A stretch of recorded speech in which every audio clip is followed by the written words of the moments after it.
네, 강프로입니다. 자, 하이닉스 보겠습니다.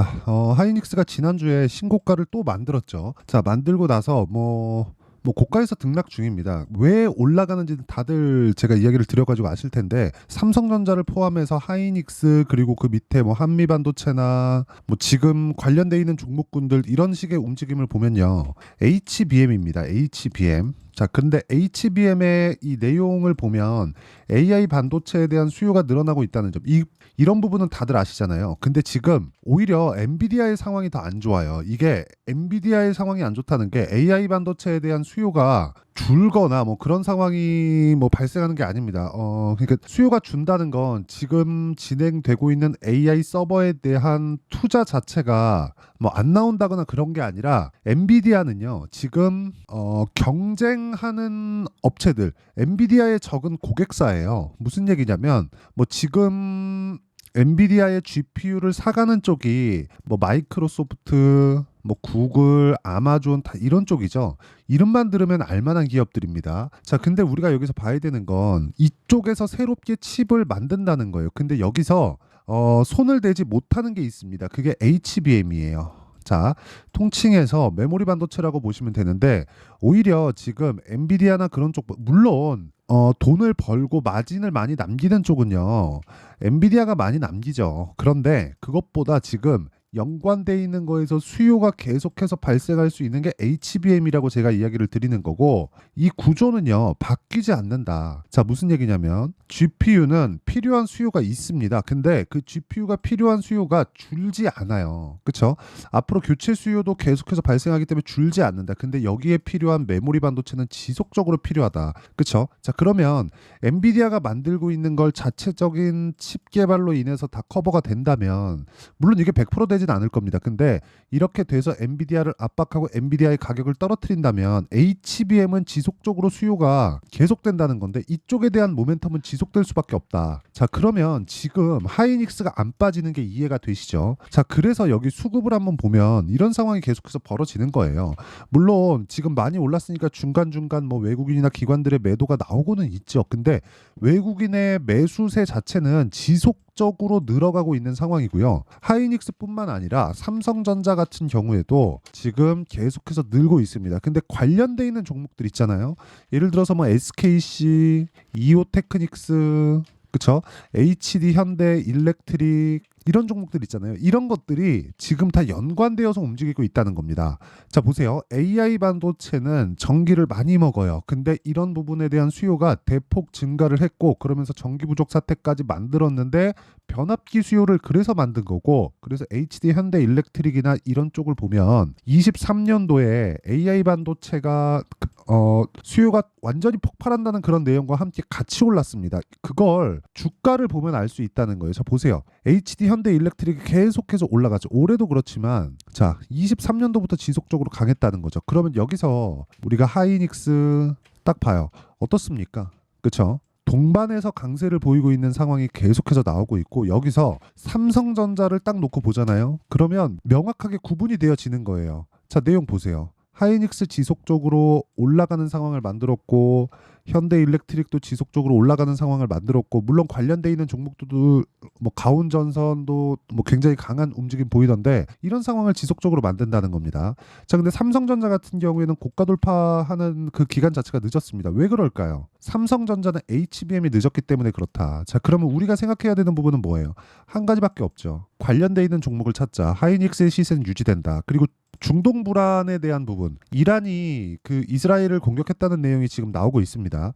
이런 부분은 지정학적인 위험이기 때문에 시장에 주는 영향이 없다고는 볼 수 없지만 매수 기회로 활용할 수 있는 그런 상황을 만들 수 있습니다. 당연히 유가는 계속해서 급등을 할 거고요. 유가가 급등하는 상황에서 뭘 만들겠습니까? 인플레이션을 자극하게 될 거고 인플레이션을 자극하게 되면 금리 인하에 대한 부분이 늦춰질 거고 금리 인하에 대한 부분이 늦춰진다면 제가 누차 말씀드렸어요. 경기가 강하다는 거다. 자, 그러면 답 나왔죠. 금리 인하가 주는 영향이 늦게 온다는 겁니다. 근데 금리 인하가 다 호재라고 생각하는데 그게 아닌 거예요. 만약에 금리 인하가 조기에 될 것 같다는 내용으로 인해서 주가가 상승을 해요. 그럼 금리 인하를 딱 했을 때는 선반영됐기 때문에 빠집니다. 근데 그 반대로 지금은 중동 불안이 또 나왔고 인플레이션 리스크를 다시 붙잡고 있고 만약에 금리 인상을 한다. 이런 상황이 만약에 나온다면 그건 단기간에 충격파가 아주 강하게 발생할 겁니다. 그런데 지금은 금리 동결 구간이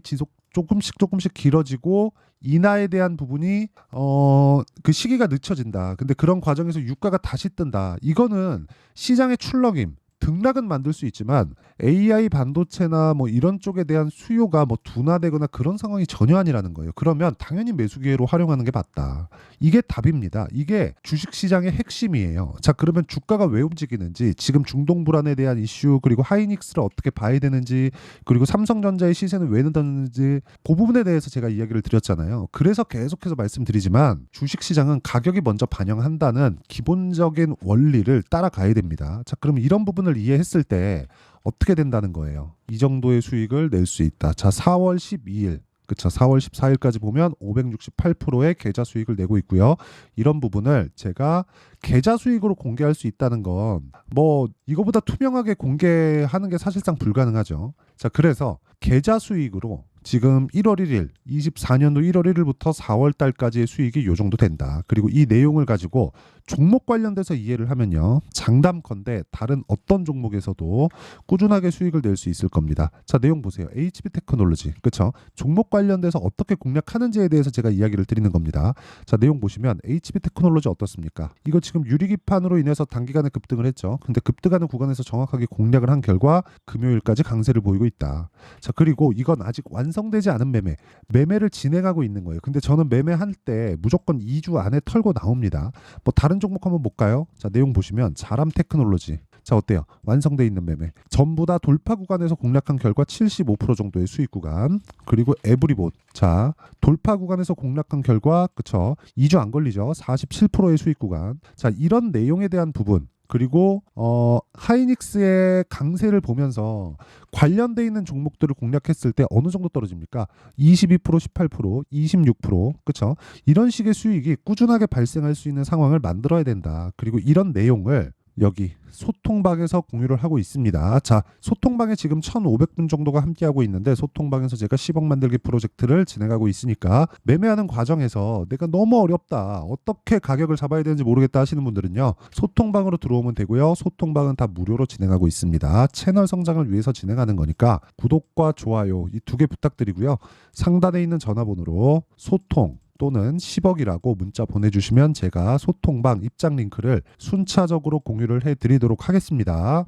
자, 그러면 이런 내용을 토대로 우리가 종목 관련해서 왜 타점을 잡아야 되는지, 자, 제가 이런 식으로 왜 공략을 할까요? 당연히 그쵸? 당연히 가격이 먼저 반영하기 때문에 앞으로 좋아질 만한 부분, 나빠질 만한 부분을 가격이 모두 다 먼저 반영하기 때문에 우리가 가격에 대한 이해를 먼저 해야 되는 게 중요하고, 그 내용에 대한 부분을요. 여기 AI 반도체, 그쵸? 하이닉스, 삼성전자 이런 종목군들입니다. 그리고 관련돼 있는 한미 반도체, 그리고 연관돼서 뭐 하나 마이크론이나 이런 부분들까지, 그쵸? 어떻게 가격을 잡아서 단기 2주 안에 수익 전환을 시킬 수 있을지 그 내용에 대한 부분, 그쵸? 이 내용을 제가 모두 정리를 해 놨으니까, 그쵸? 가져가서 공부하시고요. 그리고 무엇보다 중요한 건 가격에 대해서 이해하는 부분, 그런 부분이 정말 중요합니다. 그리고 다시 한번 말씀드리지만 하이닉스를 가지고 하이닉스를 매매를 무조건 해야 된다, 이것보다 하이닉스나 삼성전자의 움직임이 될 수 있다는 내용을 파악하고 나서 우리가 관련돼 있는 종목을 매매했을 때 수익의 폭이 훨씬 더 커집니다. 그렇죠? 그건 그럴 수밖에 없는 게 주식시장은 원래 중소형주, 중대형주의 변동성이 커집니다. 근데 중소형주나 중대형주에 대한 변동성은 대형주의 시세가 유지됐을 때 지속적으로 커질 수 있는 환경이 갖춰지는 거기 때문에 대형주, 즉 삼성전자나 하이닉스, 그쵸?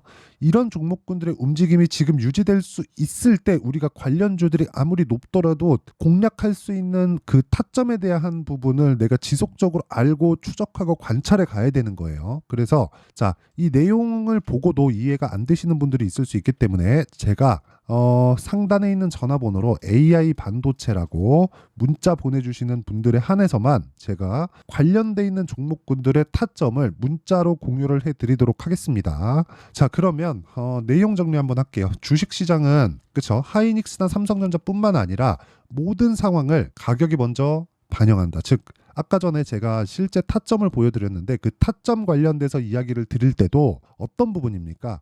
그쵸, 타점 관련돼서 이야기를 드릴 때도 가격이 먼저 반영하기 때문에, 즉 올라가고 있는 건 호재를 내포하고 있기 때문이라고 말씀드렸잖아요. 그러면 이 내용을 가지고 지금 상황에 대입하면 뭡니까? 지금 강한 종목군들이 4월과 5월 달에 주도주가 된다. 거기서 뭐 중동 불안이나 그런 부분에 대한 내용을 주가가 다 반영을 해 있다는 겁니다. 그렇죠? 자, 그래서 이런 종목군들, 지금 강한 종목군들을 어떻게 분류하고 어떻게 판단해서 내가 어떻게 매매를 이어갈지를 다 이해를 시켜드리도록 할 테니까, 일단 반도체 관련주들은 상단에 있는 전화번호로 AI 반도체라고 문자 보내주시거나 아니면 뭐 하이닉스나 삼성전자 이렇게 관련돼 있는 종목명으로 문자 보내주시면 제가 거기에 맞춰서 반도체 종목군들에 대한 전체 타점을 문자로 공유를 해드리고, 잡는 원리 그리고 어떻게 잡아야 되는지를 제가 다 이해를 시켜드리도록 할 테니까 영상 끝까지 시청하시고요. 모든 분들이 성공 투자하셨으면 참 좋겠습니다. 자, 24년도가 돼도 여전히 시장은 녹록지 못합니다. 이런 상황이 벌어지는 건 어쩔 수 없습니다. 이런 상황에서도 수익이 나는 종목들의 구조는 변하지 않습니다. 즉 대시세 종목에 대한 구조는 변하지 않는다는 거고, 실제 제가 소통방에서 지속적으로 이야기를 드리고 있는 내용도 대시세 종목이나 시장 주도주를 공략하는 건 철저하게 가격 분석을 하라고 이야기를 드리고, 가격 분석 이후에는 이슈에 대한 파악, 그리고 이슈를 파악하고 나서는 다시 내가 얼마에 매수할지 그 타점에 대한 부분을 지속적으로 언급을 하고 있습니다. 자, 근데 생각해 보세요. 1월 달에 시장이 굉장히 어려웠습니다. 어려운 상황에서의 어떤 종목들이 강했냐 보면 반도체와 그리고 바이오입니다. 자, 실제 여기 보면요. HLB에 제가 실제 매매한 내용을 띄워놓고 보여드리고 있는데, 1월 22일부터 매매를 시작해서 4일 동안 31%의 수익 마감이 됐고요. 그리고 여전히 신고가 종목입니다. 자, 그리고 그 다음 어보브 반도체, 이름을 보시다시피 반도체 종목이죠. 그리고 AI 반도체는 지속적으로 강세를 보이고 있습니다. 이 종목도 신고가를 먼저 달성한 이후에 제가 21%의 단기간에 21%의 큰 수익을 내고 마감이 됐습니다. 다시 재공략을 준비하고 있고, 이런 부분은 소통방에서 다 공유를 해드립니다. 자, 그리고 그 다음 코세스. 자, 코세스 같은 종목도 당연히 그쵸, 신고가 종목이고요. 그리고 반도체 종목입니다. 이 종목도 영업일 기준에서 이틀 동안 대략 한 15%의 수익 마감이 됐습니다. 내용을 한번 보시면 어떻습니까? HLB를 포함해서 뭐 30%, 20%, 뭐 15% 이런 식의 수익이 지속적으로 발생하고 있는데, 이 세 종목 모두 다 신고가 종목이고 1월 달에 시장이 약세를 보이고 있는 구간에서도 강했었던 그런 종목입니다. 특징점이 하나 있는데 그 이슈에 앞서서 가격이 먼저 반영했다는 거죠. 자, 근데 그게 기업 밸류업 프로그램이라고 하죠. 그 종목들도 마찬가지입니다. 오늘은 그 부분에 대해서 이야기를 드릴 텐데, 그렇게 제가 가격을 먼저 보고 이슈에 대해서 파악하는 이유는 결과적으로는 큰 시세를 먹기 위한 사전 준비 작업입니다. 실제로 큰 시세를 먹기 위해서 사전 준비 작업을 했을 때 여기 레인보우 로보틱스 127%, 그리고 ISC 98%, 그리고 한미반도체 97%의 큰 수익을 내는 상황을 만들 수 있습니다. 어떤 식으로 소통방에서 진행됐는지, 그쵸? 그 상황을 제가 이야기를 드린 건데, 이런 상황도요, 당연히 신고가를 공략했을 때 가능한 겁니다. 자, 그러면 이번에도 마찬가지입니다. 그쵸? 정부 주도의 코리아 디스카운트 해소 방안이 2월 달에 발표를 하고요. 그리고 2월 달에 발표된 내용을 토대로 주가가 움직이는 게 아니라 이미 움직인 내용이 있죠. 실제 이 내용은 크게 중요한 게 아니라는 겁니다. 실제 움직인 내용을 보면, 자, 기아차입니다. 실제로 12월 달에 신고가를 만들어 놓고 정부에서 입김을 불어 넣으니까 순식간에 기아차를 포함해서 현대차 같은 거대 기업들의 주가가 2주도 채 되지 않아서 40% 정도의 큰 시세를 냅니다. 자, 그러면 우리는 어떤 종목을 봐야 될까요? 이슈를 파악해야 되는 것도 맞지만 철저하게 가격에 맞춰서 매매를 해야 되는 게 당연히 중요합니다. 정부가 주도하는 정책 방향이 있겠죠. 그 방향에 맞춰서 우리가 종목을 찾을 필요가 있다. 자, 그러면 답이 나왔습니다. 정부가 주도하는 방향에 맞춰서 제2의 기아차를 찾는 게 지금은 중요하다. 근데 정부 정책의 방향에 맞게 가자. 그랬을 때 앞서서 제가 보여드렸었던 내용인 여기 레인보우 로보틱스 127% 그리고 ISC 98% 그리고 한미반도체 97%와 같은 수익을 낼 수 있습니다. 물론 시간에 대한 부분은 최소 2주의 시간이 필요하고요. 그리고 최장 3개월 안에 끝내야 됩니다. 자, 기아차의 시세를 보셨던 것과 같이 2월 달에 정부 정책의 방향이 결정되고요. 바로 3월 달이면 시행입니다. 자, 그러면 우리는 거기에 맞춰서 당연히 종목을 찾아야 되고 제가 제2의 기아차를 찾아놨습니다. 제가 아까 전에 소통방에서 이야기를 드렸었던 내용 다 공개를 해드렸는데 그 내용처럼 종목만 받고 싶다 하시는 분들은요. 상단에 있는 제 전화번호로 대시세, 자, 대시세라고 문자를 보내주시면 정부 정책의 방향에 맞는 종목을 모든 분들에게 무료로 공개를 해드리도록 하겠습니다. 자, 제가 원하는 건 채널 성장이 목적입니다. 자, 그래서 구독과 좋아요 꼭 좀 부탁드리고요. 모든 분들이 정부 정책에 맞는 방향으로 매매를 이어가서 큰 수익 보셨으면 좋겠습니다.